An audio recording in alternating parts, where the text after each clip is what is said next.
Syukran jazilan wa jazakumul khair kepada Ustaz Yusuf Abdullah yang telah melantunkan ayat suci Al-Quran yang membuat kita terhenti sejenak untuk mendengarkan suaranya yang merdu, dan mudah-mudahan lantunan ayat suci Al-Quran ini menambah iman kita dan semakin mendekatkan kita kepada Allah Subhanahu wa Ta'ala.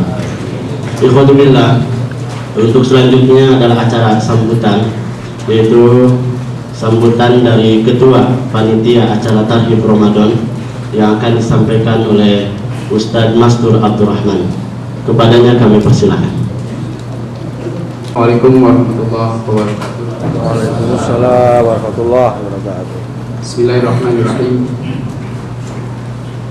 Alhamdulillahilladzi hadana li hadza wa ma kunna linahtadiya laula an hadana Allah. Asyhadu an la ilaha illallah wahdahu la syarika lah wa asyhadu anna Muhammadan abduhu wa rasuluh. Amma ba'd. Yang mulia Bapak Kuasa Usaha Perwakilan Republik Indonesia di Saudi Arabia, Bapak Sahwid Adnan, beserta seluruh staf KBRI yang sama-sama kami muliakan, dan seluruh hadirin hadirat yang saya hormati. Alhamdulillah, syukur kepada Allah Subhanahu wa Ta'ala, saat ini kita dapat dikumpulkan oleh Allah Subhanahu wa Ta'ala dalam sebuah acara di mana dengan tema yaitu menyikapi krisis ekonomi dan kiat meningkatkan taraf hidup, dengan suasana menyambut bulan suci Ramadan. Dan salawat serta salam semoga dilimpahkan pada junjungan kita Nabi Muhammad Sallallahu Alaihi Wasallam.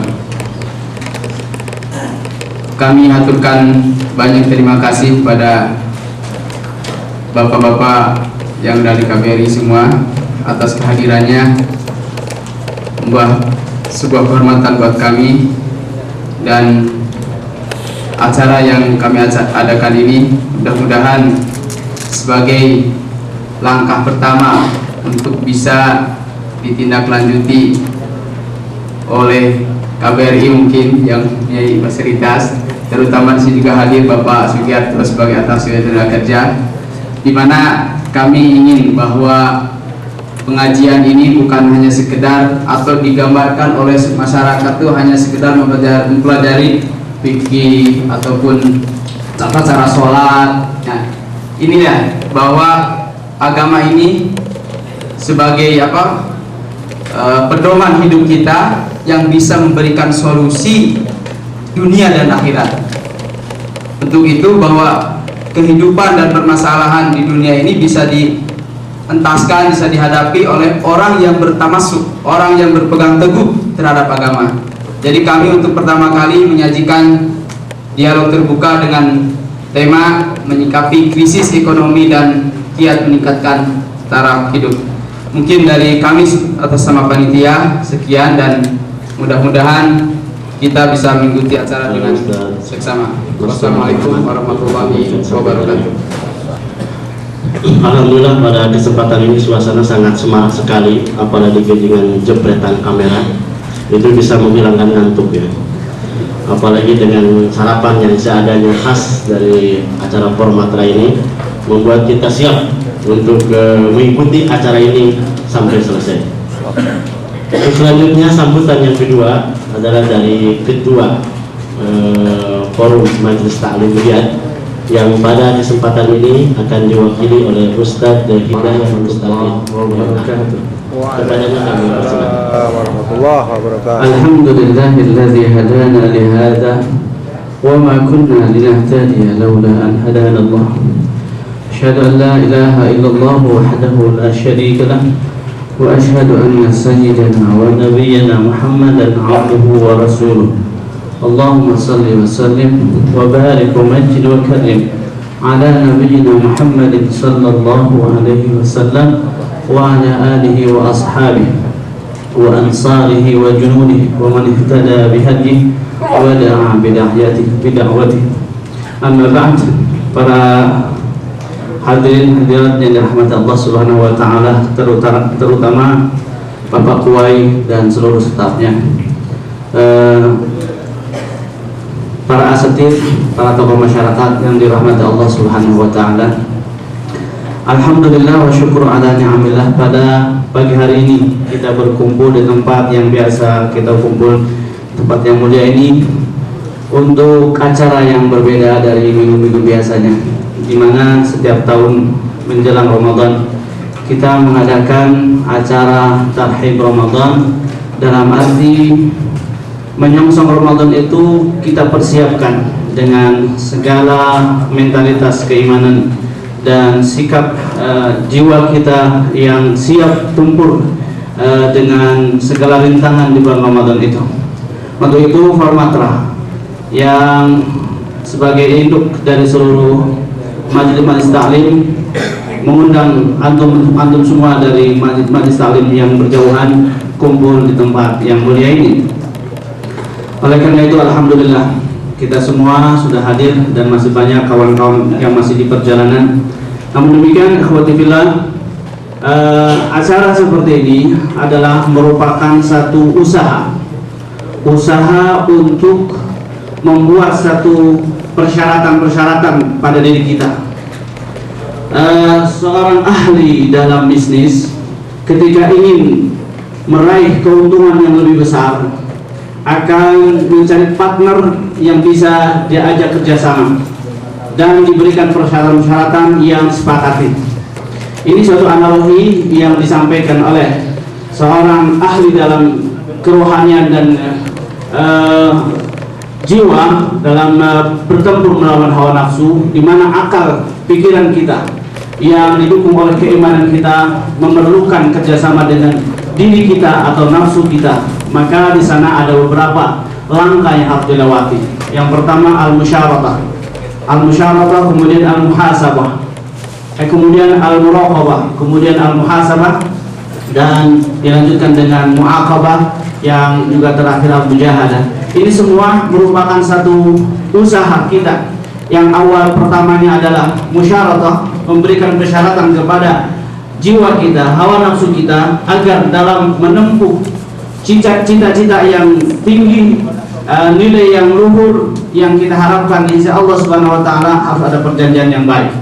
Itulah yang sesungguhnya perlu dikaji lebih lanjut, di mana nilai yang kita ingin raih di hadapan Allah Subhanahu wa taala tidak serta-merta kita raih tanpa ada perjuangan. Maka diawali dengan musyaratah, artinya jiwa kita ini bisa diarahkan, diberikan kepahaman apa yang harus dilaksanakan, apa modal utama, sehingga di akhir dengan muhasabah dalam setelah pelaksanaan pengamalan itu, ketika rasul mal, modal itu masih utuh atau tidak, apa yang diambil keuntungan dari rasul mal itu dalam muhasabah akhirnya. Dan di perjalanan amalnya kita ada muraqabah, yaitu antisipasi dan kontrol untuk jiwa kita tidak melenceng dari tujuan dan tidak melanggar syarat-syarat yang ditentukan. Saudara-saudara sekalian, ini sekedar analogi di mana kita ini berusaha hidup di dunia untuk mengadakan deal dengan Allah Subhanahu wa taala, perdagangan yang Allah tawarkan kepada kita, yang akan diberikan pahala dengan yang tertinggi atau dengan ganjarannya adalah surga. Semua itu harus diperjuangkan dengan sebaik-baiknya. Ikhwati fillah, maka tarhib Ramadan seperti ini merupakan usaha dalam musyaratah dan diberikan penjelasan bagaimana Ramadan, bagaimana menghadapi Ramadan, supaya jiwa kita tidak lalai, supaya diri kita tidak lemah, dan akhirnya insya Allah di bulan Ramadan kita mampu menghadapi segala rintangan dan bahkan bisa meraih segala keuntungan-keuntungan yang ada di dalamnya. Untuk itu saya kira sekedar kalimah dari Formatra yang kebetulan yang ketua Formatra sebagai pemakalah, maka sambutan diserahkan kepada yang lain. Maka demikianlah apa yang saya sampaikan. Mudah-mudahan yang kita akan ambil di pagi hari ini akan memberikan bekal yang cukup dan memberikan semangat yang kuat untuk meraih cita-cita, untuk mendapatkan nilai-nilai yang ditawarkan oleh Allah Subhanahu wa taala. Sekian dan terima kasih karena waktu yang harus dibatasi karena nanti akan banyak pembahasan-pembahasan yang perlu kita cam bersama, yang perlu kita pahami bersama. Akhirnya dan terima kasih, mohon maaf dari segala kekurangan. Hadanallahu wa iyyakum ajma'in. Assalamualaikum warahmatullahi wabarakatuh. Kemudian juga perhatiannya untuk para fotografer yang lokal maupun internasional. Jadi diharap untuk tidak membelakangi kamera yang sudah ada. Jadi secara tertib ya, supaya acara ini berjalan dengan baik. Ikhwatibillah, demikian sambutan dari Ketua Formatra. Untuk selanjutnya kita nantikan yaitu sambutan dari pejabat KBRI yang akan diwakili oleh Bapak Dr. Syahrul Adnan, yaitu kuasa usaha ad interim KBRI Riau. Ketua Formatra yang Kepadanya kami persilakan. nanti Bapak Solahuddin, Bapak Agus yang dari Dama, dan Ustadz sekalian. Assalamualaikum warahmatullahi wabarakatuh. Waalaikumsalam warahmatullahi wabarakatuh.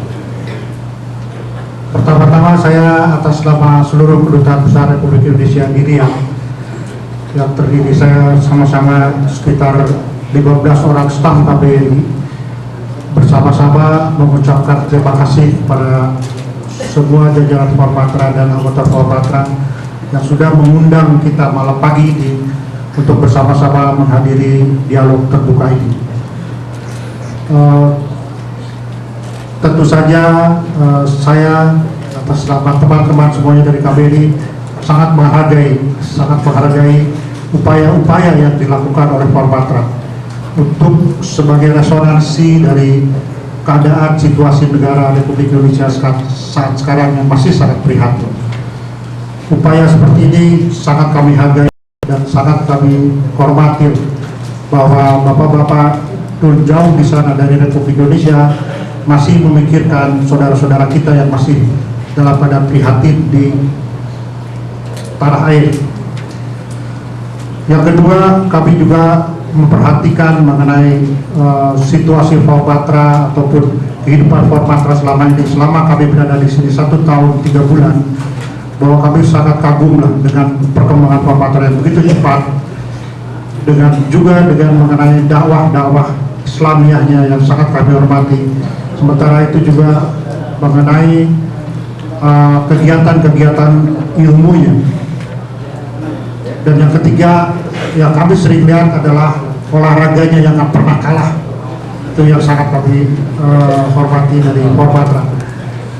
Dan juga untuk kesempatan ini kami mengucapkan terima kasih kepada semua bapak-bapak yang berada di sini untuk kita bisa mendengarkan dialog terbuka ini. Mudah-mudahan gaung daripada dialog terbuka ini akan terdengar juga oleh keluarga kita yang berada di tanah air. Saya kira itu. Terima kasih banyak kepada Bapak Dr. Syahrul Adnan yang telah mewakili para pejabat KBRI Riau yang telah menyampaikan sambutannya secara singkat dan jelas. Ikhwani billah, sambutan demi sambutan, maka sampailah kita kepada acara yang inti, yaitu tentang dialog terbuka dengan tema menyikapi krisis ekonomi dan kiat meningkatkan taraf hidup. Ikhwani billah, untuk itu maka marilah kita persilahkan sekarang kepada pemakalah pertama, yaitu Ustadz Astra Agus Pramana MSc. Kami persilahkan untuk menempati tempat yang telah disediakan. Juga pemakalah yang kedua dari Formatra, yaitu Ustadz Solahuddin Abdurrahman LC. Juga kepada moderator yang pada kesempatan ini akan dipandu oleh Ustadz Abdullah Haidir LC. Kebaikan yaitu dari Ustadz dari Formatra, yaitu Ustadz Solahuddin Abdurrahman LC. Nanti dilanjutkan dengan pemakalah kedua, yaitu dari Ustadz Astra Agus Pramana MSc. Silakan kepada Ustadz Abdullah Haidir, kami persilakan. Assalamualaikum warahmatullahi wabarakatuh. Bismillahirrahmanirrahim. Alhamdulillahirabbil alamin. Wassalatu wassalamu ala nabiyyina Muhammadin وعلى آله وأصحابه ومن تبعه إلى يوم الدين أما بعد. Para hadirin yang dimuliakan Allah Subhanahu wa taala, kepada rombongan staf KBRI yang kami hormati, wabil khusus kepada Bapak Kepala Kuasa Usaha Intern Bapak Syahrul Adnan, para asatidz, rekan-rekan sekalian yang dimuliakan Allah Subhanahu wa taala. Alhamdulillah, di pagi hari ini, di pagi hari yang Rasulullah sallallahu alaihi wasallam doakan umatnya, Allahumma barik fi ummati fi bukuriha, Allahumma barik ummati fi bukuriha. Ya Allah, berkahilah kepada umatku di pagi hari mereka. Mudah-mudahan ini memang merupakan berkah yang Allah Subhanahu wa taala kehendaki untuk kita sekalian. Para hadirin yang dimuliakan Allah Subhanahu wa taala, pada hari ini sebagaimana tahun-tahun sebelumnya kita melaksanakan acara Tarhib Ramadan, penyambutan datangnya bulan suci Ramadan. Namun sedikit berbeda dengan sebelumnya, tema yang kita kemukakan kali ini lebih kepada tema yang bersifat duniawi, yaitu bagaimana kita mengatasi krisis yang kita hadapi sekarang, khususnya di negara kita, dan juga bagaimana kita meningkatkan taraf hidup ekonomi kita. Namun selalu kita katakan bahwa bagi kita tidak ada pemisahan atau dikotomi antara dunia dan akhirat, karena selagi semua itu diniati dan dilandasi dengan keimanan kita kepada Allah Subhanahu wa taala, dunia kita akan bernilai akhirat, dan akhirat kita pun akan memberikan pengaruh dan manfaat bagi dunia kita.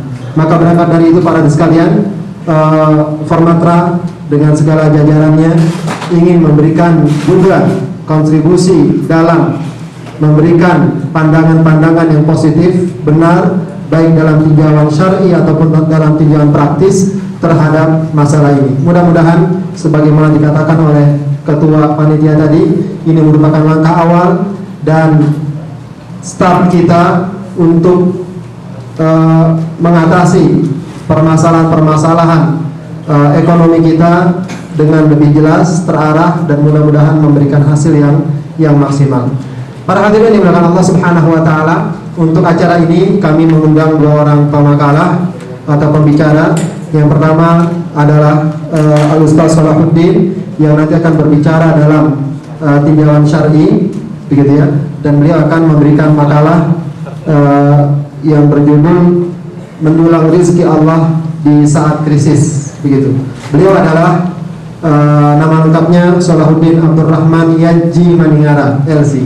Jadi cukup panjang, nanti bisa dibuat musabaqah apa nama lengkapnya Ustaz Salahuddin. Ya, jadi siapin itu nanti akan ada surprise. Kelahiran Sungguh Minasa, Sulawesi Selatan, 27 Januari 1970. Ya. Pendidikan terakhir sarjana S1 Fakultas Syariah Fakultas Syariah, gitu ya. Semangat ini. Universitas Islam Imam Muhammad bin Saud Farad Jakarta, cabang Jakarta atau yang lebih dikenal dengan Libya. Keluaran atau lulusan tahun 1996.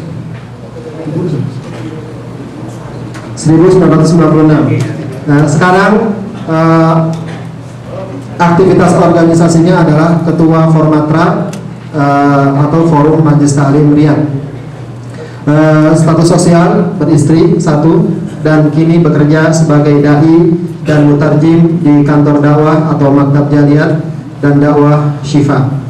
Kemudian langsung saja juga saya perkenalkan pemakalah yang kedua adalah Al-Ustaz Astra Agus Pramana, begitu ya, Astra Agus Pramana.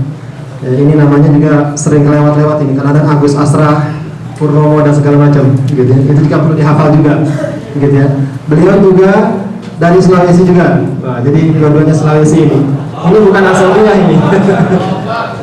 Namun Ustadz Agus ini meskipun dari Sulawesi tampangnya Sunda kelihatannya, karena istrinya orang Sunda, gitu, dan banyak tinggal di daerah Sunda atau di Bandung tempatnya. Karena pendidikan formalnya adalah S1 ITB Bandung, kemudian S2 majelisnya diambil di King Fahd University of Petroleum and Mineral, ya, di Dahran, Saudi Arabia, di daerah Provinsi Timur Saudi Arabia dekat Dammam.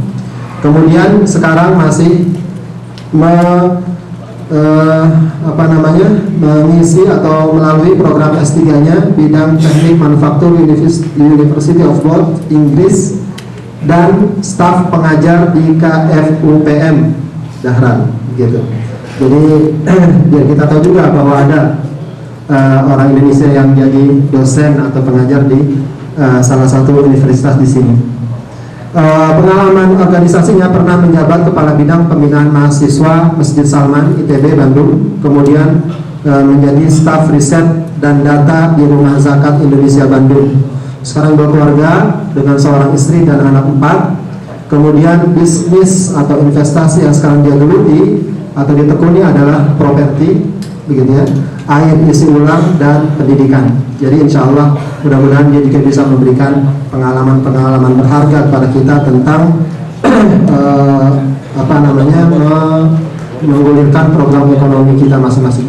Para hadirin sekalian yang dimuliakan Allah Subhanahu wa taala, Bapak-bapak, para pejabat KBRI yang kami hormati, kita mulai saja acara ini dengan mendengarkan makalah atau presentasi yang akan disampaikan oleh pembicara pertama, yaitu Al-Ustaz Salahuddin Abdurrahman LC. Karena waktu lagi-lagi kita batasi, karena kita akan nanti membuka dialog yang lebih besar, maka dari panitia membatasi waktu hanya sekedar 15 menit, begitu ya. Selebihnya antum bisa baca, karena makalahnya saya kira cukup jelas. Kepada Ustaz Salahuddin. Bismillahirrahmanirrahim. Assalamualaikum warahmatullahi wabarakatuh. Waalaikumsalam warahmatullahi wabarakatuh. Alhamdulillahilladzi nahmaduhu wa nasta'inuhu wa nastaghfiruh wa na'udzu billahi min shururi anfusina wa min sayyiati a'malina. May yahdihillahu fala mudilla lahu wa may yudlilhu fala hadiya lahu. Asyhadu an la ilaha illallah wahdahu la syarika lahu wa asyhadu anna Muhammadan 'abduhu wa rasuluhu la nabiyya ba'dahu. Alhamdulillah, kita menjadikan puji syukur Allah Subhanahu wa taala yang pada pagi hari ini masih tetap memberikan kepada kita berbagai macam kenikmatan, nikmat iman, nikmat Islam, nikmat ukhuwah, kesempatan, kesehatan dan lain sebagainya, yang tentunya sangat pantas bagi kita sebagai seorang muslim untuk memanjatkan puji syukur kepada Allah Subhanahu wa taala. Juga salawat dan salam atas junjungan besar kita Nabi Muhammad sallallahu alaihi wasallam yang diutus sebagai rahmatan lil alamin. Alhamdulillah, beberapa hari yang lalu, 1-2 hari yang lalu, ketika saya membuka internet, rata-rata berita yang ditayangkan itu adalah berita yang berkaitan dengan kenaikan BBM, demonstrasi, ya, yang pada akhirnya juga mengakibatkan melonjaknya harga-harga, ya, termasuk juga yang sekarang ini beberapa hari yang terakhir ini berita tentang akan dirumahkannya karyawan pabrik karena memang biaya operasional yang semakin tinggi, yang kalau tidak salah akan menambah pengangguran sampai 1 juta orang. BBM yang sekarang ini sudah harga 4.000 sampai 5.000, dan tentunya ini adalah lonjakan yang sangat di luar perkiraan kita, yang tentunya akan memancing sekali lagi meningkatnya atau naiknya harga-harga kebutuhan pokok, yang klimaksnya tentu akan memunculkan berbagai macam tindak-tindak kejahatan kriminal, ya. Dan ini semua tidak lain tentunya adalah merupakan atau apa yang kita istilahkan atau apa yang media massa sering katakan sebagai krisis ekonomi. Akan tetapi kita sebagai seorang muslim tentunya memiliki kewajiban bagaimana sikap kita dalam menghadapi krisis ekonomi yang berkepanjangan, yang kalau tidak salah sudah memasuki tahun ke-8 atau tahun ke-7. Ya, sepertinya parade penderitaan rakyat Indonesia itu sampai sekarang belum ada tanda-tanda perbaikan. Akan tetapi kita sebagai seorang muslim tentunya tidak boleh pesimis, ya. Tidak boleh pesimis memandang krisis yang ada. Walaupun kita tahu bahwa mungkin ada kesalahan sistem ekonomi dan lain sebagainya, tapi lebih daripada itu kita sebagai seorang muslim memiliki kewajiban yang bagaimana kita menyikapi krisis ekonomi yang menimpa kita itu dengan baik, ya. Tentunya tidak lain bahwa krisis-krisis yang kita rasakan selama ini tidak lain adalah merupakan peringatan dan sentilan yang hampir menimpa kita semua. Maka tentu kita harus mengambil hikmah baiknya. Di mana Rasulullah SAW pernah bersabda, "Ma yusibul muslim min nasabin wala wasabin wala hammin wala huznin wala adan wala dhammin hatta syauka yushakuha illa kafarallahu biha khataya." Tidaklah seorang muslim tertimpa kesulitan, kepayahan, kegundahan dan lain sebagainya, bahkan duri yang menusuk pun itu tidak lain adalah cara Allah Subhanahu wa taala mengampuni segala dosa-dosa kita. Maka kalaupun kita tertimpa musibah, tertimpa berbagai krisis dan lain sebagainya, maka kita tidak boleh bersuudzon terhadap Allah. Kita tidak boleh berprasangka jelek kepada Allah. Justru kita sekali lagi mengambil hikmahnya.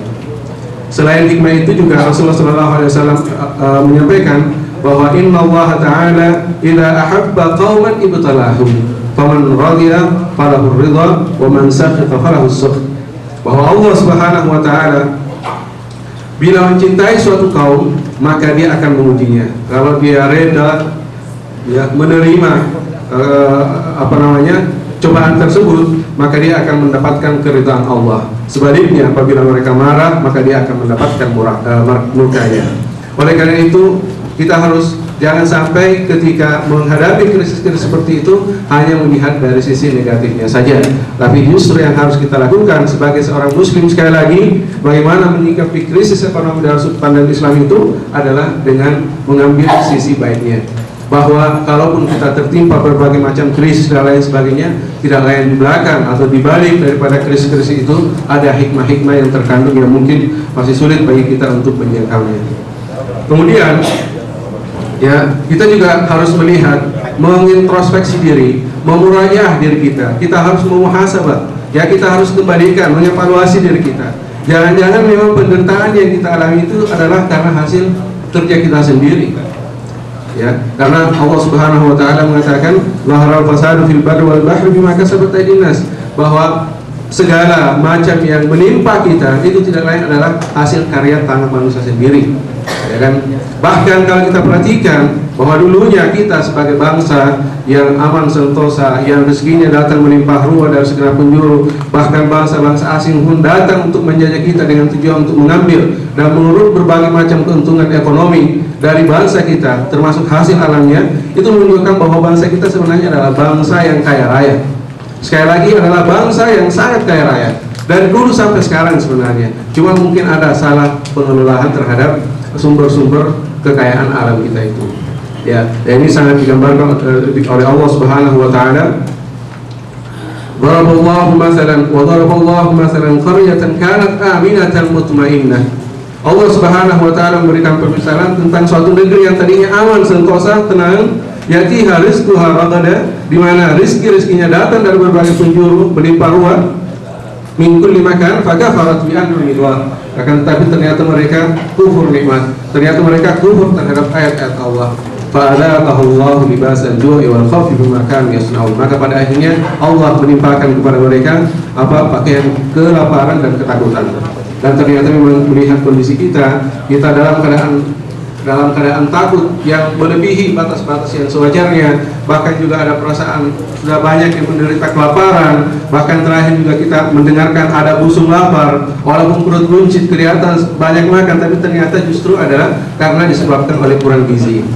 Ya, itu tidak lain adalah merupakan cara Allah Subhanahu wa taala untuk memutihkan dosa hamba-hambanya. Sekaligus juga merupakan sentilan bagi kita bahwa ternyata dulunya negeri kita yang aman sentosa, rezeki datang dari berbagai penjuru, akan tetapi kemudian ternyata Allah menimpakan kepada kita kelaparan dan kehausan. Itu berarti ada kesalahan, yaitu seperti disebutkan sendiri, fakafarat bi an'amillah, bahwa mereka ternyata kafir terhadap ayat-ayat Allah Subhanahu wa taala. Oleh karena itu kita sebagai seorang muslim tidak boleh berkeluh kesah selama langit belum runtuh, selama nyawa masih dikandung badan, selama kiamat belum datang, maka ia harus selalu membersihkan secercah harapan dan memanfaatkan setiap momen untuk menatap masa depan. Dan saya kira kita juga insya Allah pada pembicara kedua nanti akan dijelaskan berbagai macam peluang-peluang bisnis yang saya kira sebagian besar kita sangat merindukan dan memerlukan. Apa-apa saja peluang-peluang bisnis tersebut secara duniawi. Walaupun nanti kita akan membahas di sini ada beberapa peluang-peluang bisnis yang sifatnya ukhrawi akan tetapi lebih menjanjikan, karena yang memberikan janji adalah Allah Subhanahu wa taala dan Rasulnya. Oleh karena itu kita sebagai seorang muslim tidak boleh berpangku tangan hanya meratapi nasib ya, dan tidak mau berusaha. Karena kalaupun misalnya ada di antara kita yang kerjanya hanya berdoa saja dan tidak mau berusaha untuk usaha-usaha duniawi. Karena sebagaimana dikatakan oleh Umar bin Khattab, innas sama'a la tumtiru dhahaban wala fiddah, bahwa langit itu tidak akan menurunkan hujan berupa emas dan perak. Oleh karena itu kita dituntut untuk bekerja. Tidak boleh kita merasa putus asa terhadap rahmat Allah. Bagaimanapun krisis yang menimpa kita, kita tidak boleh putus asa terhadap rahmat Allah Subhanahu wa taala. Allah Subhanahu wa taala berfirman, "Qul ya ibadiyalladzina asrafu ala anfusihim la taqnatu min rahmatillah." Janganlah kalian putus asa terhadap rahmat Allah Subhanahu wa taala. Oleh karena itu kita dipancing untuk membuka peluang-peluang usaha, untuk mencari peluang-peluang bisnis yang lain, dan tentunya tidak hanya merasa puas sebagai tenaga kerja di Saudi ini. Ya, karena sebaik-baik makanan yang kita makan, kata Rasulullah, adalah yang bersumber dari hasil keringat kita sendiri. Dan seperti yang saya katakan tadi, bahwa insya Allah nanti sebentar lagi akan kita mendengarkan materi tentang peluang-peluang bisnis duniawi. Maka sebelum kita menjelaskan tentang peluang-peluang bisnis duniawi, kita akan membahas bahwa ternyata ada peluang-peluang bisnis ukhrawi yang justru lebih menjanjikan, yang tentunya mudah-mudahan dengan cara seperti itu kita sedikit banyaknya bisa mengurangi beban hidup kita. Ya, di antara rezeki Allah Subhanahu wa taala, yang di antara cara atau sarana atau peluang-peluang bisnis ukhrawi yang harus kita lakoni ya sebagai seorang muslim, sebagaimana yang antum bisa baca sendiri, ada beberapa di antara contoh-contoh untuk mendulang rezeki Allah Subhanahu wa taala di saat-saat krisis yang berkepanjangan ini. Yang pertama adalah bagaimana kita menguatkan iman dan takwa. Ya, karena Allah Subhanahu wa taala sendiri menjanjikan, walau anna ahlal qura amanu wattaqau. Coba perhatikan ayatnya, wah seandainya penduduk negeri itu ya beriman dan bertakwa. Ini janji, sekali lagi janji dari Allah. Beriman dan bertakwa, la fatahna alaihim barakatin minas sama'i wal ardh. Maka sungguh-sungguh kami akan melimpahkan kepada mereka berkah dari langit berupa hujan, dan dari bumi berupa tanam-tanaman, dan juga tentunya berbagai peluang bisnis yang lain, itu juga termasuk di antara barakah dari langit dan bumi. Akan tetapi akan terjadi walakin kadzabu, akan tetapi mereka justru mendustakan ayat-ayat kami. Fa akhadnahum bima kanu yakdzibun, maka kami siksa mereka disebabkan perbuatan mereka. Fa akhadnahum bima kanu yakdzibun. Jadi di sini disebutkan bahwa kalau mereka beriman dan bertakwa, maka berkah Allah akan diturunkan dari langit dan dari bumi. Aslinya pemahaman sebaliknya, mafhum mukhalafahnya adalah kalau kita tidak beriman dan tidak bertakwa, itu berarti bahwa Allah Subhanahu wa taala akan senantiasa melimpahkan kefakiran, akan melimpahkan kepada kita krisis ekonomi, pintu-pintu rezeki tertutup, urusan dipersulit, dan kita tidak mendapatkan berkah dari langit dan bumi. Ini juga disebutkan di situ bahwa kami akan melimpahkan kepada mereka berkah dari langit berupa hujan, dan dari bumi berupa tanam-tanaman, dan juga tentunya berbagai peluang bisnis yang lain, juga termasuk di antara barakah dari langit dan bumi. Akan tetapi akan terjadi walakin kadzabu, akan tetapi mereka justru mendustakan ayat-ayat kami. Fa akhadnahum bima kanu yakdzibun, maka kami siksa mereka disebabkan perbuatan mereka. Fa'akhadnahum bima kanu yaksibun. Jadi di sini disebutkan bahwa kalau mereka beriman dan bertakwa, maka berkah Allah akan diturunkan dari langit dan dari bumi. Aslinya pemahaman sebaliknya, mafhum mukhalafahnya adalah kalau kita tidak beriman dan tidak bertakwa, itu berarti bahwa Allah Subhanahu wa taala akan senantiasa melimpahkan kefakiran, akan melimpahkan kepada kita krisis ekonomi, pintu-pintu rezeki tertutup, urusan dipersulit, dan kita tidak mendapatkan berkah dari langit dan bumi. Ini juga dipertegas dalam surat Talaq, disebutkan di situ bahwa barang siapa wa may yattaqillaha yaj'al lahu makhraja, barang siapa yang bertakwa kepada Allah maka dibukakan urusan-urusannya akan dipermudah, wa yarzuquhu min haitsu la yahtasib, dan dia akan diberikan rezeki dari tempat yang tidak disangka-sangka, dan seterusnya. antum bisa kembali membuka ayat-ayat yang berkaitan dengan hal itu, termasuk hadis Rasulullah SAW yang sangat pas dengan masalah ini. Wa ma hakamu bi ghairi ma anzalallahu illa fasyafihimul khatar. Apabila mereka tidak berhukum terhadap hukum-hukum yang diturunkan oleh Allah Subhanahu wa taala, maka sungguh Allah Subhanahu wa taala akan tetap menyebarkan kefakiran di antara mereka. Artinya juga sekali lagi mafhumul mukhalafahannya adalah kalau kita menegakkan hukum-hukum Allah, kalau kita beriman kepada Allah dan beriman dan bertakwa kepada Allah Subhanahu wa taala, maka itu akan memberikan kepada kita kekayaan dan keluar dari krisis tersebut. Yang kedua adalah mengenai istighfar. Ya, seperti yang kita katakan di sini bahwa sepertinya memang istighfar tidak memiliki korelasi secara langsung dengan solusi praktis penanggulangan krisis, akan tetapi dari sudut pandang imani ternyata sangat erat sekali kaitannya. Ya, sebagaimana disebutkan oleh Allah Subhanahu wa taala, "Fa qultu astaghfiru rabbakum." Ya, maka kemudian saya mengatakan beristighfarlah kepada kalian Tuhan kalian, innahu kana ghafara yursilis samaa 'alaikum midrara. Kalau kalian beristighfar kepada Allah, Allah Subhanahu wa taala akan menurunkan hujan yang lebat, wa yumdidukum bi amwalin wa banin, dan juga akan memberikan kepada kita harta yang banyak dan anak-anak. Wa yaj'al lakum jannati wa yaj'al lakum anhara, dan Allah Subhanahu wa taala akan memberikan kepada kita kebun-kebun dan sungai-sungai.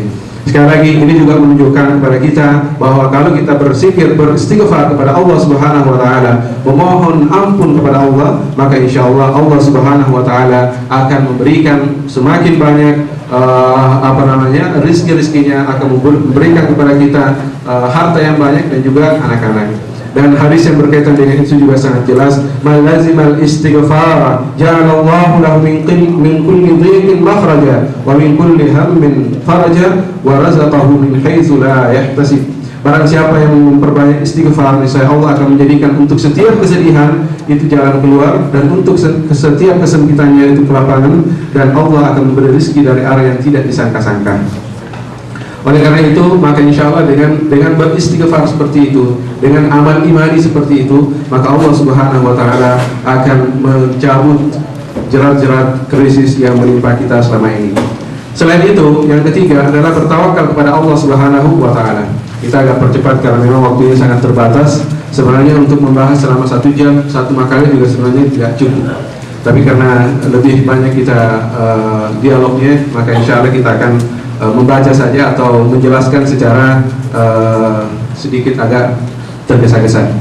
Kemudian yang bertawakal kepada Allah, Rasulullah bersabda, walau annakum, sekali lagi ini semua dari dalil yang ada, itu adalah janji Allah Subhanahu wa taala yang akan memberikan kepada kita rezekinya yang banyak apabila kita mengikuti petunjuk-petunjuknya. Rasulullah bersabda, "Lau annakum tawakkaltum 'ala Allah", seandainya kalian bertawakal kepada Allah haqqa tawakkuli, dengan tawakal yang sebaik dan sebenar-benarnya, la razaqakum kama yarzuqut tayra, maka Allah sungguh-sungguh akan memberikan rezeki kepada kalian sebagaimana Ia memberikan rezeki kepada burung, ya, taqutu khimasan wa taruhu bitana, pergi ya dalam keadaan lapar, kembali di sore hari dalam keadaan kenyang. Ini juga tidak memancing kita untuk berpangku tangan saja, udah kalau begitu kita tawakal saja, insya Allah rezeki juga akan datang. Tidak seperti itu pemahaman tawakal yang benar. Karena pemahaman tawakal yang benar adalah seperti yang dikatakan oleh hadis itu sendiri, bahwa burung-burung itu juga keluar untuk mencari makan. Setelah keluar mencari makan, baru setelah itu bertawakal. Kalau Allah memberikan rezeki, alhamdulillah. Kalau tidak, maka kita mungkin dituntut untuk mencari sumber rezeki yang lain. Jadi kita tetap dituntut untuk bekerja, walaupun juga tetap dituntut kita untuk bertawakal. Jadi dibarengin antara usaha dengan tawakal. Karena Nabi SAW dan para sahabatnya juga melakukan bekerja sambil bertawakal kepada Allah Subhanahu wa taala. Yang keempat adalah beribadah dengan sepenuh hati.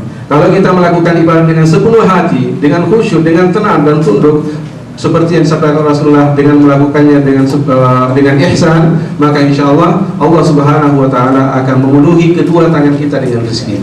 Ini adalah janji Allah Subhanahu wa taala. Dan saya teringat seorang kiai pesantren, pemimpin pesantren di Kalimantan yang sangat terkenal, ya. Beliau mengatakan bahwa pernah memberikan pengalamannya bahwa ketika beliau melaksanakan sholat dengan penuh kehusyuan, ada saja bantuan yang datang, ya, ada saja tanpa diminta dan tanpa persyaratan. Bahkan orang-orang Cina, orang-orang Kristen pun memberikan bantuan ke pesantren tersebut, dan memang diakui bahwa pesantren itu terkenal dengan sholat yang panjang, ya. Dalam satu sholat misalnya itu bisa sampai 1 jam melaksanakan sholat, ya Allah apa 1 jam betul atau setengah jam itu juga sudah sangat lama, ya, sangat beda dengan kita yang langganannya qul huwallahu ahad, ya, wal asri dan seterusnya. Jadi agak cepat. Mana mungkin rezeki Allah Subhanahu wa taala akan datang apabila kita melakukan hal-hal yang seperti itu. Kemudian melaksanakan haji dan umrah, ya, melaksanakan haji dan umrah seperti sabda Rasulullah, tabi'u bainal haji wal umrah fa innahuma yanfiyanil faqra wad dunub kama yanfil kiru khubsal hadid. Bahwa dengan haji dan umrah maka insyaallah keduanya akan menghilangkan kemiskinan dan dosa-dosa sebagaimana api dapat menghilangkan kotoran besi, ya. Ini tentunya adalah merupakan semacam motivasi kepada mereka-mereka yang kebetulan memang ada di Saudi ini, perbanyaklah melakukan haji dan umrah, ya. Ikuti haji umrah, maka insya Allah Allah akan menambahkan rezeki kita. Kelihatannya memang kita harus mengeluarkan uang sampai 1.700, 1.600, 1.500, bahkan ada yang gratis dan lain sebagainya. Itu tidak perlu dipikirkan, ya. Ramadan yang akan datang insya Allah. Ini juga tentunya memberikan pancingan tersendiri kepada mereka-mereka yang sering bertugas melaksanakan haji, baik berupa hamlah ataupun atau sebagai pembimbing, ya, sebagai penyuluh dan lain sebagainya. Maka dan memang ternyata haji ini memberikan kepada kita kesempatan untuk membuka peluang-peluang bisnis yang lebih besar lagi. Kemudian menyambung tadi hubungan silaturahmi, ya, ini juga sangat jelas sekali dalam hadis Rasul yang kita tuliskan di situ, man sarrahu ayyubsata lahu fi rizqi, barang siapa yang senang dilapangkan rezekinya, wa yuksa'alahu fi athari, dan ditangguhkan ajalnya, artinya dipanjangkan usianya, falyasil rahimah, maka hendaklah ia menyambung silaturahminya. Maka kalau kita ingin rezeki kita dilapangkan, maka hendaklah kita memiliki orang-orang yang biasanya di situ juga terdapat tukar pengalaman bagaimana meningkatkan bisnis, atau mungkin juga yang satu memang bertugas atau bekerja di perusahaan yang lain, yang satunya lagi bekerja di perusahaan lain, untuk kemudian ternyata karena silaturahmi ini, ya, kemudian mereka bersepakat kalau kembali ke Indonesia kita membuka peluang-peluang bisnis yang baik. Kemudian berinfak di jalan Allah Subhanahu wa taala. Ini kelihatannya juga seperti mengurangi harta kita, tapi ternyata itu adalah merupakan investasi akhirat kita, karena ternyata Allah akan menggantikannya, ya. Dalam surah As-Saba disebutkan, wa ma anfaqtum min syai'in fa huwa yukhlifuh, bahwa apa saja yang kalian infakkan, ya, bahwa Allah Subhanahu wa taala akan mengganti apa yang kita infakkan tersebut. Saya teringat dengan salah satu cerita, ini sering saya sampaikan, tapi sangat sering sangat bagus bagi kita untuk menjadikan sebagai motivasi untuk berinfak di jalan Allah. Seorang ulama besar bernama Abdullah bin Mubarak pernah suatu ketika melakukan perjalanan untuk ke Mekah melaksanakan haji. Ya, ternyata dari Basra ke Mekah itu tentu membutuhkan waktu berbulan-bulan atau berhari-hari. Dan di tengah jalan ternyata beliau bertemu dengan seorang wanita tua pengemis yang mengel-ngel menguliti kulit ayam, yang menguliti kulit bangkai binatang. Kemudian ternyata Abdullah bin Mubarak ini melihat dan menegur. Katanya, wahai ibu tua, kenapa kamu melakukan seperti itu? Ini kan haram. Ya, singkat cerita kemudian ibu tua itu mengatakan bahwa memang saya tahu ini adalah haram, tapi ketahuilah di rumah saya 3 orang anak kecil termasuk saya sendiri sudah 3 hari ini tidak merasakan, tidak menikmati makanan. Maka dalam keadaan darurat seperti ini terpaksa saya menguliti daging bangkai tersebut. Maka kemudian Abdullah bin Mubarak memberikan segala perbekalannya kepada wanita tua ini. Kemudian ternyata beliau tidak sempat melaksanakan haji tahun itu. Kemudian beliau kembali ke negerinya. Ternyata ketika beliau kembali ke negerinya, itu bertepatan dengan datangnya orang-orang yang melaksanakan haji. Disambut juga dengan sambutan seperti layaknya orang yang baru hajian. Tetapi Abdullah bin Mubarak mengatakan, saya belum pernah melaksanakan haji. Ya, saya tidak hajian karena saya kemudian diceritakan kisahnya. Ya, ternyata ada beberapa di antara mereka para jemaah haji yang sanksi dengan dengan perkataan Abdullah bin Mubarak dengan mengatakan, kamu nggak usah bercanda lah, kamu ini seorang yang kok kamu malah bohong seperti itu. Saya melihat kamu sendiri tawaf itu di Mekah, saya melihat sendiri kamu tawaf di Mekah, dan saya satunya lagi mengatakan bahwa saya memberikan kepada kamu amanah uang untuk diserahkan di Arafah, dan kamu serahkan uang itu di Arafah. Kok sekarang malah kamu mengatakan bahwa kamu tidak hajian? Ya, beliau juga merasa bingung karena memang betul-betul beliau nggak melaksanakan haji. Ya, maka pada akhirnya di suatu malam antara tidur dan terjaga, beliau mendengarkan kata-kata bahwa sebenarnya yang dilihat oleh mereka itu adalah malaikat yang diserupakan oleh mereka yang bisa baca sendiri, karena telah memberikan mantap lagi insyaallah atau di mana. Karena waktunya yang sangat singkat, maka kita cukupkan sampai di sini. Mudah-mudahan peluang-peluang bisnis ukhrawi ini ya bisa kita tindak lanjuti sehingga kita tidak perlu putus asa dalam menghadapi krisis yang berkepanjangan ini.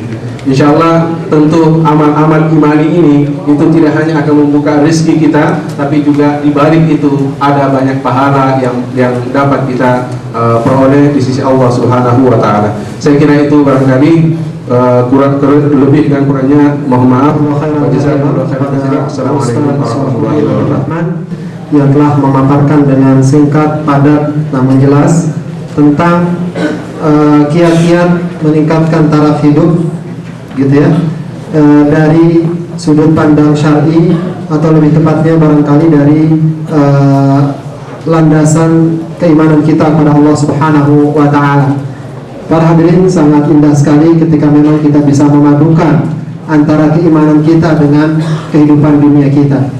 Banyak hal-hal yang ternyata bisa kita tempuh, hal-hal yang ternyata bisa kita lalui untuk kebaikan kita baik di dunia maupun di akhirat. Dan ini sekali lagi hanya bisa kita lakukan dan kita lalui dengan bekal keimanan kita kepada Allah Subhanahu wa taala. Dan sebagaimana kata beliau, jalur ini atau peluang ini sesungguhnya lebih menjanjikan ketika kita benar-benar selalu menata baik keimanan kita, karena yang menjanjikannya adalah yang memiliki kehidupan kita, yang memiliki dunia kita, dan yang memiliki segala alam ini dengan segala keseluruhannya.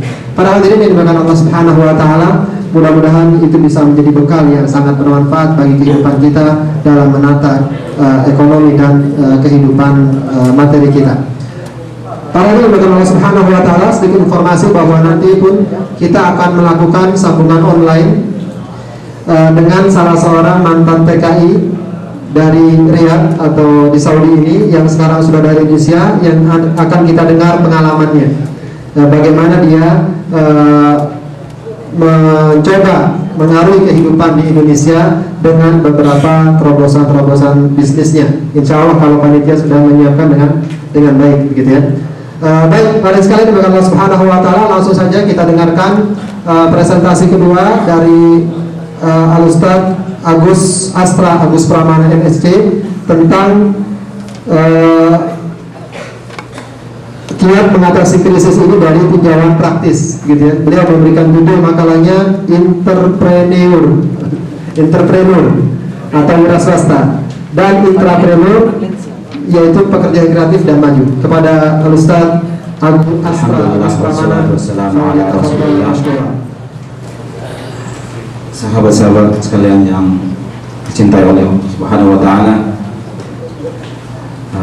pertama kali, kalau tadi ternyata banyak sekali peluang-peluang bisnis akhirat yang telah ditawarkan oleh Ustadz Salahuddin, maka saya ingin mengajak antum sekalian untuk melihat sisi yang biar kita bisa membumi ya, sisi lainnya gitu ya, yaitu sisi keduniaan yang tentunya tidak terpisah daripada sisi akhirat ini. Sebelumnya, ana ingin membawa antum tentang makna kaya. Antum mungkin banyak berpikir bahwa kaya itu adalah sesuatu yang punya kelebihan, gitu ya, kelebihan harta. Ada yang mengatakan bahwa kaya itu adalah dia mempunyai atau dia bisa memenuhi segala keinginannya, ya. Jadi apa aja keinginannya itu terpenuhi, itu baru disebut kaya. Tapi ada beberapa konsep kaya yang mungkin akan membuat kita terperangah. Salah satu yang ingin anak ungkapkan adalah dari Abu Bakar As-Siddiq radhiyallahu anhu, bahwa kaya itu adalah tidak mempunyai. Startnya dari tidak mempunyai apa-apa yang tidak diperlukan. Tidak mempunyai apa-apa yang tidak diperlukan. Jadi yang diperlukan aja yang dipunyai, itu disebut kaya. Ataupun dari ada yang namanya Robert Kiyosaki, dia mengatakan bahwa kaya itu adalah dia punya cara berpikir finansial yang lebih daripada orang lain gitu. Nah, tinggal antum memilih mana yang terbaik konsep kaya antum. Tapi seperti yang diungkapkan oleh Ustaz Salahuddin, memang banyak orang bertujuan hidup itu untuk kaya, tapi definisi kaya itu harus jelas. Bahkan Rasulullah SAW mengatakan bahwa kaya itu bukan kaya amal, kaya amwal maksudnya, kaya amwal, kaya harta gitu ya, tapi kaya dalam hati.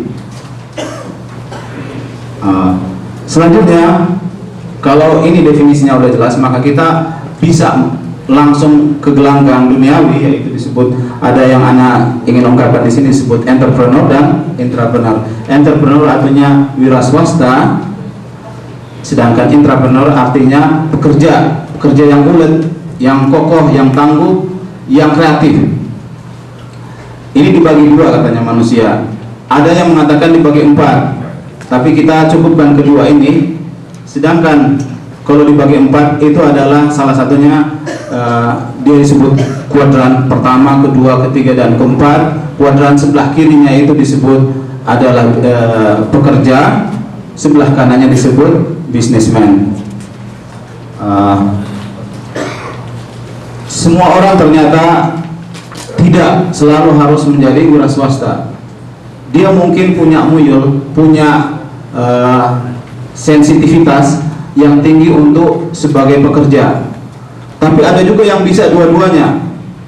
Bahkan ada yang berusaha untuk wira swasta, tapi gajinya kadang-kadang atau income-nya itu kadang-kadang kurang daripada gajinya sebagai pegawai.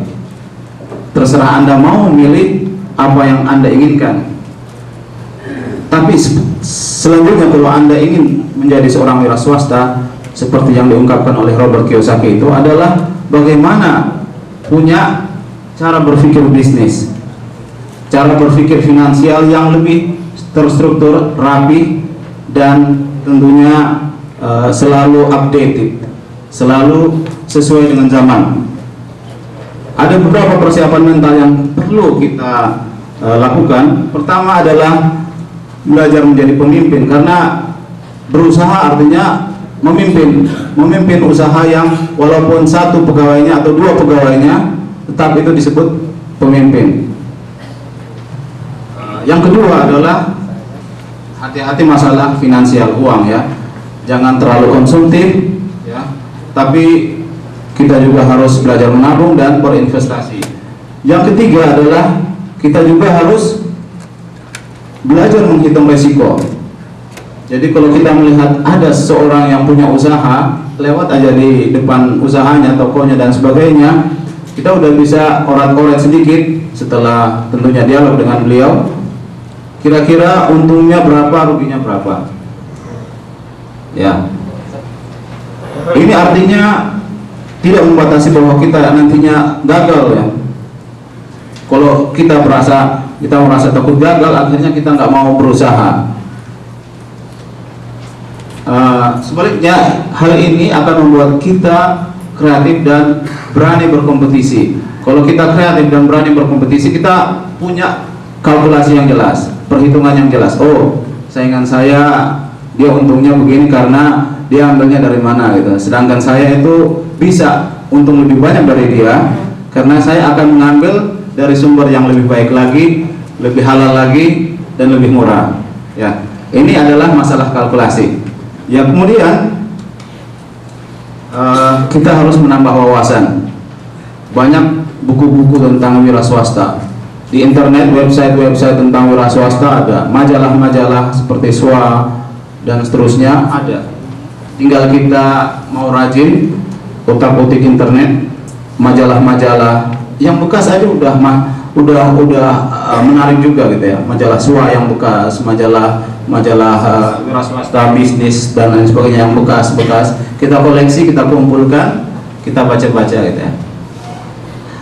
Selain itu kita juga perlu menghadiri pameran-pameran bisnis, karena dengan pameran-pameran bisnis kita akan terbuka wawasan kita melihat, oh ini baru, ini belum ada daerah ini, kayaknya lebih bagus lagi. Misalnya kita lihat ada foto digital gitu ya, kamera digital, wah ini kayaknya bagus ini untuk usaha daripada kamera yang lama gitu, yang bukan digital, sehingga prosesnya itu mungkin lebih mahal daripada proses kamera digital. Makanya kita dengan adanya pameran-pameran bisnis yang senantiasa kalau kita lihat di beberapa website internet yang Anda cantumkan di halaman terakhir itu website dari pemerintah, dari Departemen Perindustrian, juga Departemen Tenaga Kerja dan Departemen Koperasi, itu insya Allah bisa membuat wawasan kita lebih maju lagi ya.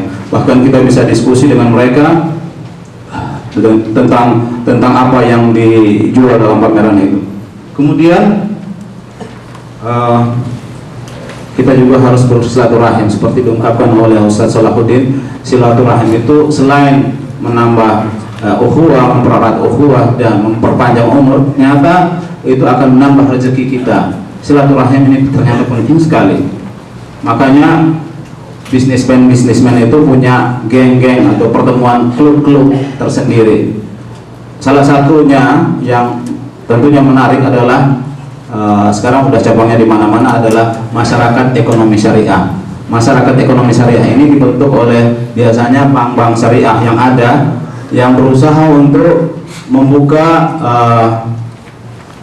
atau memberi kesempatan kepada orang-orang yang ingin meminjam uang dari bank-bank syariah, karena selama ini mereka itu over liquid artinya banyak yang nyimpan tapi sedikit yang meminjam. Semua pada nyimpan uang di bank syariah karena mereka percaya bahwa ini adalah aman, halal ya, tapi yang minjam sedikit.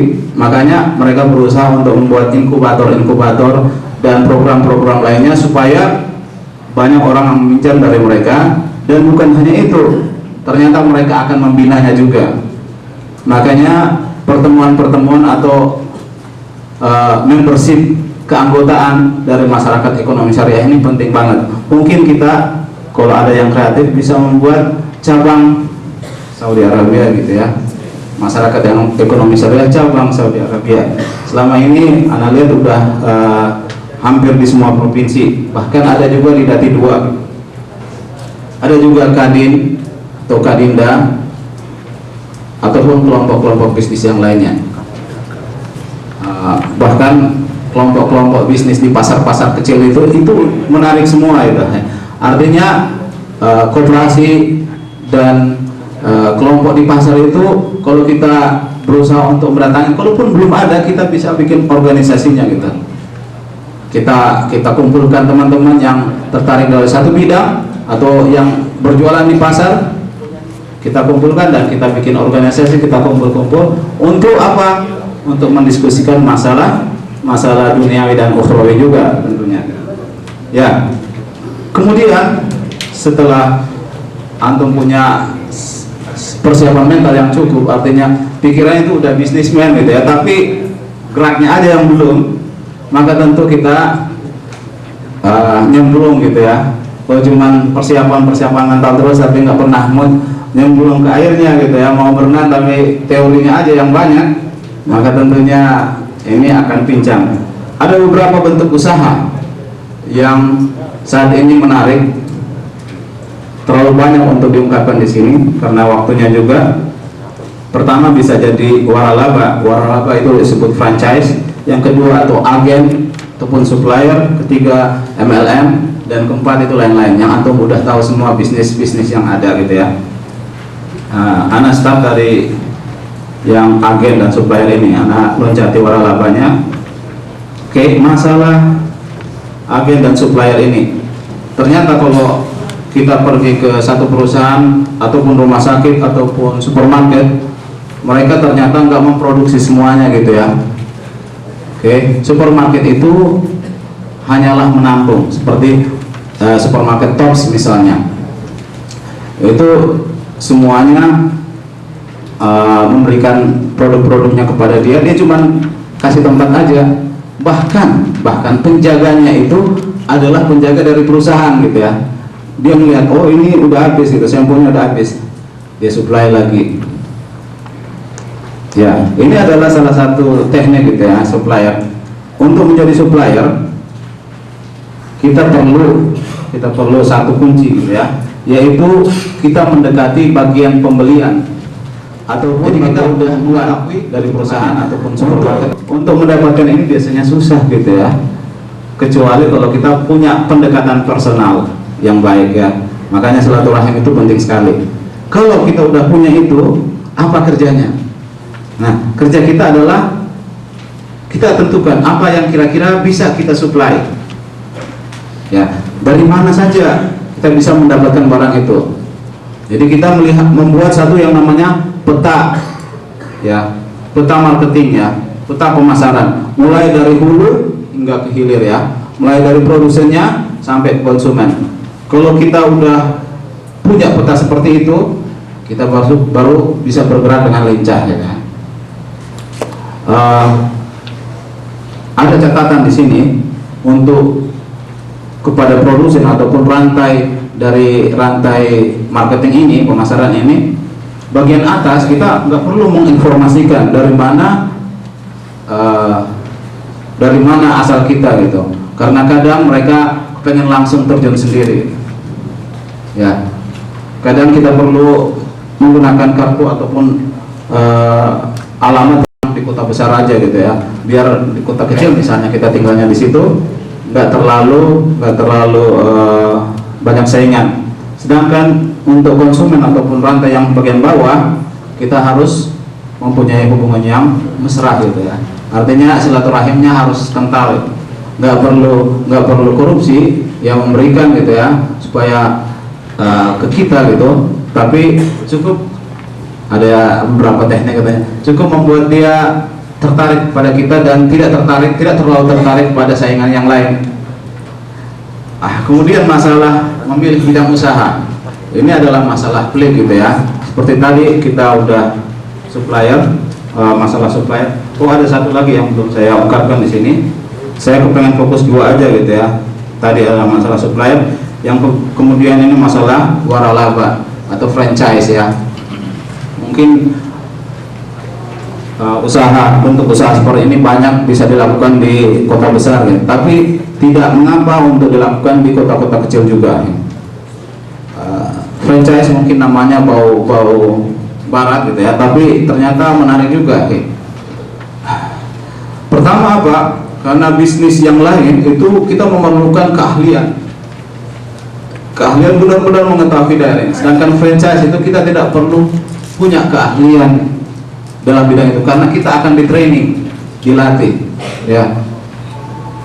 Dan ini pengalaman yang kita ini bisa cepat sekali. Bahkan kita cuman nggak harus membuat nama perusahaan kita itu mulai dari kecil sampai besar, enggak, karena kita akan membeli perusahaan dengan nama yang udah terkenal itu ya, merek yang terkenal itu. Ini namanya franchise. Itu seperti mungkin pernah dengar KFC ya, McDonald, ataupun kalau orang mekanik disebut Ahas gitu ya. Ahas itu terkenal sekali. Mungkin juga Auto 2000 udah masuk. Bahkan ada juga yang namanya Tiki, titipan kilat, itu juga franchise. Banyak sekali, bisa antum lihat jenis-jenis franchise ini di website yang Anda tuliskan di sana smfranchise.com. Kemudian tingkat keberhasilannya tinggi. Dan yang ketiga, terdapat berbagai pilihan usaha waralaba yang ada gitu ya, yang bisa disesuaikan dengan kebutuhan Anda. Misalnya Anda mau bikin Indomaret atau Alfamaret, ya perlu kira-kira modal sekitar 200 jutaan gitu ya. Ataupun jadi operator mandirinya Alfamaret, itu cukup modal tanah ataupun rumah atau ruangan yang strategis. Tentunya untuk menjadi agen waralaba ataupun terwaralaba namanya ini di sini, itu perlu didiskusikan itu. Ya, perlu antum bahkan istikharah. Jangan-jangan ini nggak cocok dengan tempatnya ya. Kemudian ana sekarang melanjutkan ke bidang usaha. Bidang usaha apa yang kira-kira menarik? Ya, bidang usaha ini ana tuliskan di belakang sih. Bisa antum lihat di halaman terakhir beberapa bidang usaha. Ini terlalu banyak bidang usaha yang kita bisa diskusikan di sini. Ana start dari bidang pendidikan karena ana core bisnis ana di situ.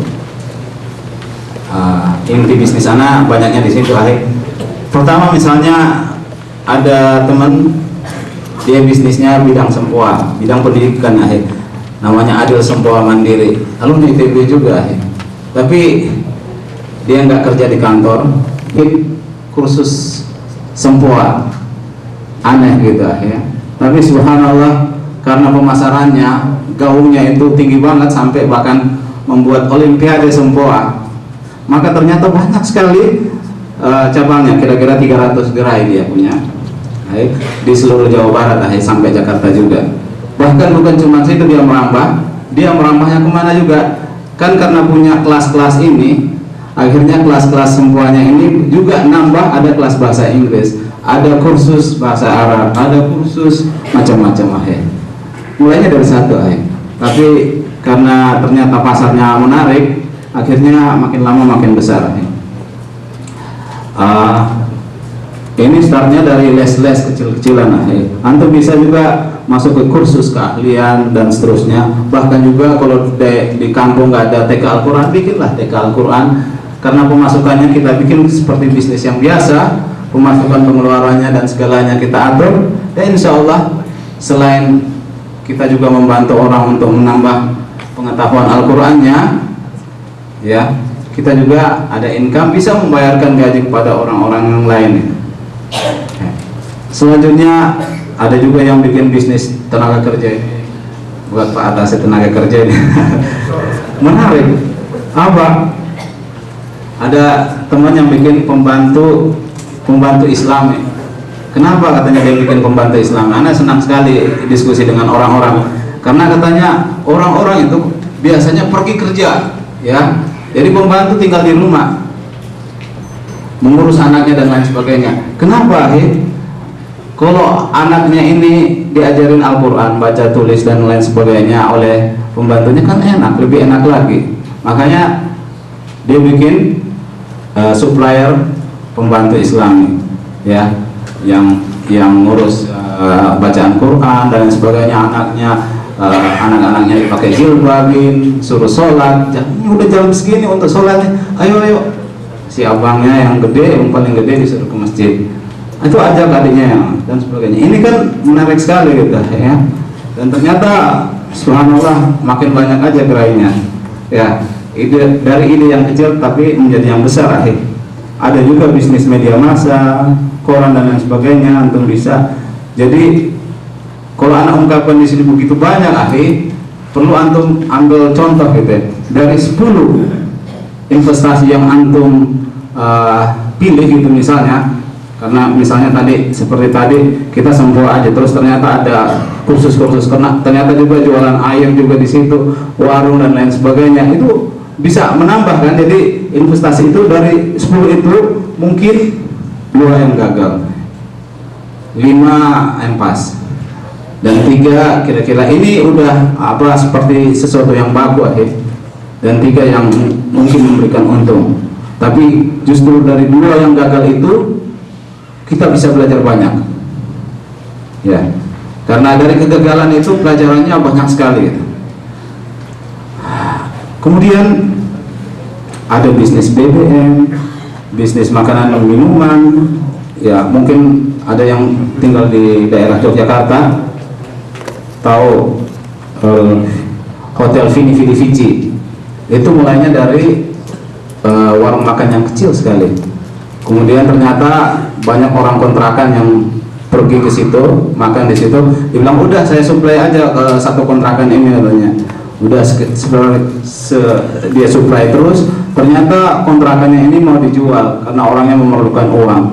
Ya udah dia beli kontrakannya. Kontrakannya udah ada kontrakan yang lain yang mau dijual, dibeli lagi dan seterusnya. Kemudian apa?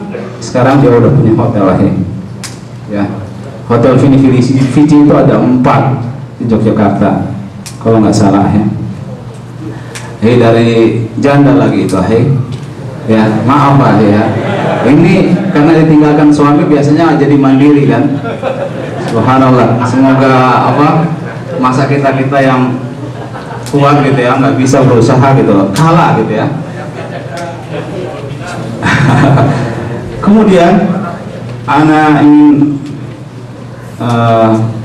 mengungkapkan yang banyak lagi mungkin ya, terutama masalah pertanian dan peternakan gitu ya, karena banyak daerah kita adalah di daerah gitu, pertanian dan peternakan ternyata nggak harus antum semua yang mengerjakannya, apalagi berada di sini bisa aja kita cuma tanahnya aja ya, sawahnya orang lain yang kerjain ya, kita bisa bagi hasil dan seterusnya. Ini adalah masalah bidang properti ini semuanya anak ungkapkan di sini, nanti bisa didiskusikan bersama. Dan yang paling penting adalah bagaimana kita merencanakannya, kita kemudian mengembangkannya. Selanjutnya kita berusaha diskusi, ya, diskusi dengan orang-orang yang bergelut di bidang itu. Bukan hanya pemain di pasar gitu, tapi juga kita harus dekat dengan bankir atau yang memberikan modal gitu, karena kalau kita mau mengembangkan perlu modal yang agak gede gitu. Kita juga perlu akuntan, dekat dengan orang akuntan. Kalau bisa ada pertemuan-pertemuan tertentu. Kalau